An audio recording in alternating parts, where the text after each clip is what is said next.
పల్నాడు జిల్లా గురజాల నియోజకవర్గం దాచేపల్లిలో ఎన్టీఆర్ భరోసా సామాజిక పెన్షన్ల పంపిణీ కార్యక్రమాన్ని గురజాల శాసనసభ్యులు ఎరపతినేని శ్రీనివాసరావు ప్రారంభించారు. ఇంటింటికి వెళ్లి పెన్షన్ల పంపిణీ చేసిన ఎరపతినేని శ్రీనివాసరావు ఈ కార్యక్రమంలో ఎమ్మెల్సీ జంగా కృష్ణమూర్తి మరియు ఎరపతినేని నిఖిల్ అధికారులు పాల్గొన్నారు. అనంతరం విజయభాస్కర్ హాల్లో ఏర్పాటు చేసిన సర్వసభ్య సమావేశంలో ఎమ్మెల్యే ఎరపతినేని శ్రీనివాసరావు మాట్లాడారు.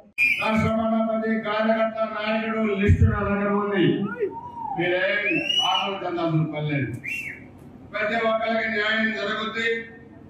పిల్లలకి ఉద్యోగాలు ఇప్పిస్తామని సిమెంట్ ఫ్యాక్టరీలు ఉన్నాయి, యూత్ పాలసీ ఉంది, జాబ్ మేళాలు ఉన్నాయి, విదేశాలకు కూడా ఉద్యోగ అవకాశాలు కూడా ప్లాన్ చేస్తాను. త్వరలో అటువంటి ముందుకు వస్తారు. వచ్చే నెలలో ప్రతి ఒక్క పిల్లలకి ఉద్యోగాలు ఇప్పిస్తాం.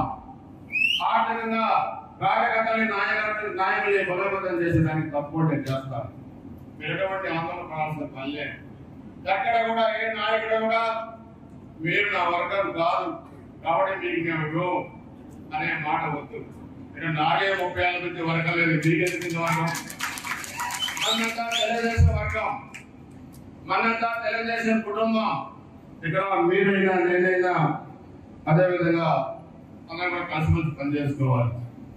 గతంలో కొన్ని పొరపాటు జరిగి ఉండవచ్చు, కానీ నా 30 సంవత్సరాల రాజకీయ అనుభవాలని అన్ని కూడా గుర్తుపెట్టుకొని ఎక్కడ కూడా తప్పులు జరగకుండా, కష్టపడ్డ కార్యకర్తకి నష్టం జరగకుండా, తెలుగుదేశం జనసేన భారతీయ జనతా పార్టీ కార్యకర్తలు ఎవరైతే కష్టపడ్డారో, 5 సంవత్సరాలు ఎవరైతే ఫ్యాక్షన్ లో నష్టపడ్డారో ప్రతి ఒక్కళ్ళు కూడా అన్ని విధాలుగా ఆర్థికంగా ఆదుకుంటాం. మీరు ఎటువంటి ఆందోళన ఇబ్బంది పడద్దని చెప్పండి. మీకు అందరికీ స్పష్టంగా తెలియజేస్తున్నారు. మీరు సమయాన్ని పాటించండి.